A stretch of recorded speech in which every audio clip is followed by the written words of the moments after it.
Good morning students. आज हमारा topic है guarantee of partner to a guarantee of profit to a partner. देखो बच्चों, इस टॉपिक का मतलब क्या है। देखो, एक एक्स और वाई दो पार्टनर थे जो अपनी एक कोचिंग इंस्टीट्यूट चलाते थे। एक्स जो था वो अपने कोचिंग इंस्टीट्यूट में मैथ्स पढ़ाया करता था और जो वाई था उसी इंस्टीट्यूट में इंग्लिश पढ़ाया करता था। इनके थोड़ी सी दूरी पर एक जेड नाम का एक टीचर था जो कि साइंस पढ़ाया करता था। ये इसकी कोचिंग से इनकी कोचिंग अटैच हुआ करती थी। ये सब जो बच्चे थे वो मैथ्स और इंग्लिश पढ़ने के बाद साइंस पढ़ने जाया करते थे और इनका कोचिंग इंस्टीट्यूट अच्छे से चल रहा था। जेड के दिमाग में ये आया कि अगर वो अपने पास किसी एक मैथ्स के टीचर को लगा ले, किसी ए नाम के किसी एक मैथ्स के टीचर को लगा ले, तो इस कोचिंग को वो फेल कर सकता है, वो अपनी एक कोचिंग नहीं बना सकता है। साथ में कोई जरूरी नहीं है कि वो इंग्लिश पढ़ने कोई टीचर वहां बच्चा कोई वहां जाएगा। इस बात की सूचना एक्स और वाई को मिलती है कि जेड अपना कोचिंग इंस्टीट्यूट में को बढ़ा करने जा रहा है, अपने साथ कोई मैथ्स का टीचर जोड़ने जा रहा है या कोई और नए व्यक्ति को अपने साथ लगाने जा रहा है। तो ऐसी स्थिति में वो एक्स और वाई को लगता है कि यदि वो जेड को अपने पास ही शामिल कर लें, कि जेड को वो अपने बिजनेस में शामिल कर लें, तो यही बच्चे मैथ्स इंग्लिश और साइंस पढ़ लेंगे। इस तरीके से जेड अपना नया इंस्टीट्यूट तो नहीं खोल पाएगा और साथ में इससे जो मिलने वाला फायदा भी इन दोनों को मिलेगा। तो ये दोनों के दोनों व्यक्ति एक्स और वाई दोनों पार्टनर जेड से कंसर्न करते हैं इस बात के लिए कि जेड उनके बिजनेस में शामिल हो जाए। जेड अपना अच्छा सा प्रॉफिट कमा रहा था तो वो किसी शर्त को लेकर के ही एक्स और वाई के बिजनेस में शामिल हो सकता है। तो वो जेड ऐसा बोलता है कि वो बिजनेस में शामिल होने के लिए तैयार है, लेकिन बदले में जितना वो प्रॉफिट यहाँ अर्न करता है उतना प्रॉफिट उनको वो देना पड़ेगा। अगर उस फर्म को लॉस भी हो गया तो भी उस प्रॉफिट को देना पड़ेगा और एक्स और वाई इस बात पर सहमत हो जाते हैं। जब एक्स और वाई जेड को ये गारंटी देते हैं कि वो एक निश्चित तरह से इसका बिजनेस को संभाल सकते हैं, मतलब उस बिजनेस को ज्वाइन कर सकते हैं, तो उसको एक निश्चित तरह से प्रॉफिट देने के लिए वो तैयार है, तो ये होती है साझेदार को दी गई गारंटी।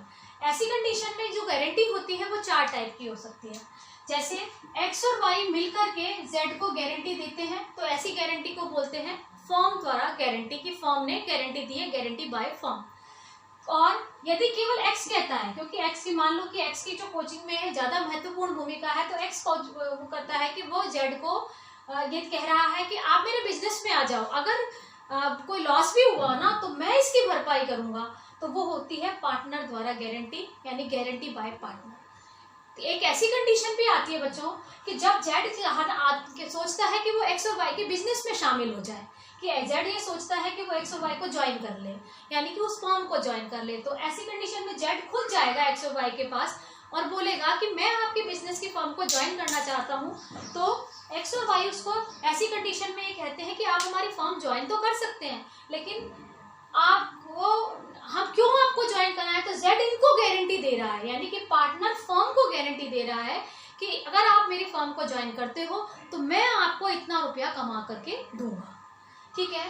एक ऐसी कंडीशन भी होती है बच्चों कि जिसमें जेड तो फर्म को गारंटी दे रहा है और फर्म वाई को गारंटी दे रही है, यानी एक पार्टनर द्वारा गारंटी मिलती है और एक पार्टनर को गारंटी दी जाती है। तो चार प्रकार की गारंटी होती है।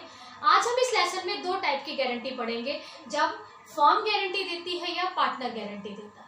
ठीक है। इस पॉइंट को समझाने के लिए मैंने एक एग्जांपल लिया है, एक क्वेश्चन लिया है बच्चों। क्वेश्चन है क्वेश्चन नंबर 10। इस क्वेश्चन में क्या कहा गया है, क्वेश्चन नंबर 10 नहीं है ये,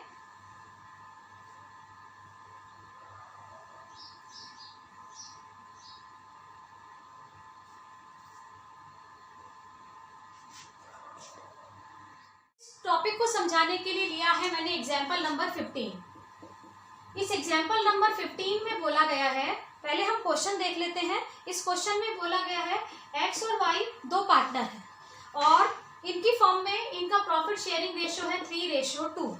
दे डिसाइड टू एडमिट, ये जेड को बिजनेस में शामिल करना चाहते हैं और जेड को 1/5 पार्ट के लिए शामिल करते हैं। इसे गारंटी देते हैं कि ये 50,000 रुपीज अर्न करके, मतलब इसको 50,000 रुपीज का प्रॉफिट देंगे। ठीक है। और ये भी तय करते हैं कि इसको 50,000 देने के बाद एक्स और वाई के जो बीच में प्रॉफिट शेयरिंग रेशियो है वो चेंज नहीं होगा।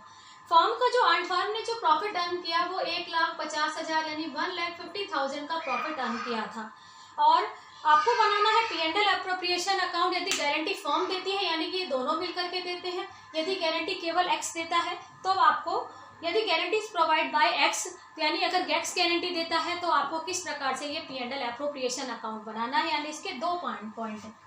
हमने बनाया पहले फर्स्ट पॉइंट, ठीक है, जब गारंटी फर्म दे रही है हमने एक P&L एप्रोप्रिएशन अकाउंट बनाना है। इसके लिए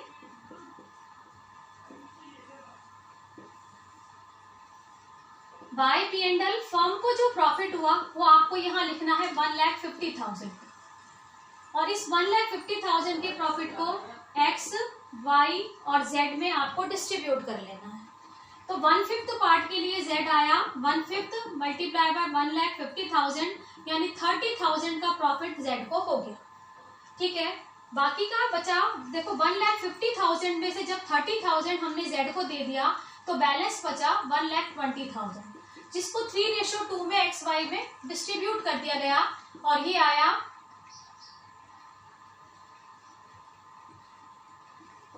72,000 और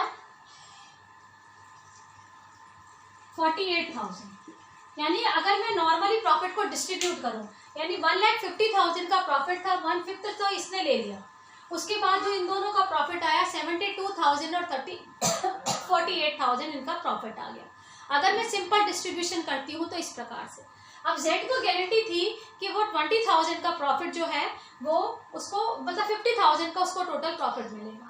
इसका प्रॉफिट मिल रहा था 30,000, तो 20,000 का प्रॉफिट इसको और दे दिया, इसका टोटल प्रॉफिट हो गया 50,000। अब ये जो 20,000 का प्रॉफिट है एक्स और वाई देंगे। एक्स अपने पास से देगा 3/5, क्योंकि इनका रेशो 3:2 है। 3/5 मल्टीप्लाई बाय 20,000, तो ये 12,000 ये अपने पास से दे देगा। ऐसे ही 2/y देगा 2/5 मल्टीप्लाई बाय 20,000, 8,000 ये अपने पास से दे देगा। इसके अकॉर्डिंग इसका जो प्रॉफिट शेयरिंग रेशो में प्रॉफिट आएगा 60,000, और इसका आएगा 40,000, और इसका आएगा 1,50,000, टोटल 1,50,000 ऐसे डिस्ट्रीब्यूट हो जाएगा। एक बार और समझा देती हूँ बच्चों, इसमें दो पार्टनर थे एक्स और वाई, जो कि 3:2 में अपना प्रॉफिट शेयरिंग रेशो को प्रॉफिट डिस्ट्रीब्यूट किया करते थे। फर्म को 1,50,000 का प्रॉफिट हुआ, जिसमें से जेड जो आया उसको 1/5 प्रॉफिट का पार्ट दिया गया कि 1/5 शेयर आपको मिलेगा। 1/5 के अकॉर्डिंग इसका प्रॉफिट आया 30,000, 1/5 मल्टीप्लाई बाय 1,50,000। जो बैलेंस अमाउंट था वो था 1,20,000। 1,20,000 को दोनों में डिस्ट्रीब्यूट कर दिया गया। 72,000 एक्स का आया, 48,000 वाई का आया। उसके बाद ये, जबकि इसको गारंटी थी 50,000 की, तो 50,000 देने के लिए 20,000 और इसको देना पड़ा।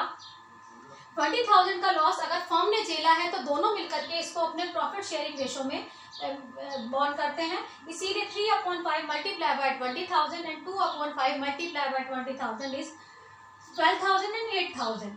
तो 60,000 इसका बचा, 40,000 इसका बचा, 1,50,000 इसका बचा। जब ये गारंटी फर्म देती है तो क्वेश्चन इस प्रकार से सॉल्व होता है। अगर यही गारंटी अगर एक्स देता तो किस प्रकार से करता, मतलब वाई करता तो किस प्रकार से करता। देखो बच्चों, ऐसी कंडीशन में वही P&L तो वही हुआ 1,50,000 का, ठीक है। अब 1,50,000 में से सबसे पहले जेड का प्रॉफिट हमने निकाला। जेड को 30,000 का प्रॉफिट मिल गया, 20,000 का और हमने इसको ऐड करके दे दिया। अब हमारे को जब हमने इसने जो गारंटी दी थी वो एक्स ने दी थी, एक्स ने गारंटी दी थी, तो हम जितना भी अमाउंट जो उसका आया है बैलेंस अमाउंट, हम एक्स के में से ही लेस करेंगे। यानी कि एक्स का ही ये 20,000 यहाँ से लेस होगा, तो इसके अकॉर्डिंग इसका तो हिस्सा आ गया 52,000 का, इसका आ गया 48,000 का, और ये आ गया 50,000। देखो बच्चों, फिर से समझा देती हूँ। सेकंड मेथड, जब गारंटी एक पार्टनर देता है, यानी गारंटी दी केवल एक्स ने, 1,50,000 का ये प्रॉफिट हुआ। सबसे पहले हमने 30,000 इसको दे दिया, 1/5 मल्टीप्लाई बाय 1,50,000, 30,000 हो गया। इसका जो हिस्सा था वो 50,000 का था, 20,000 इसको और दे दिया, ये आ गया 50,000।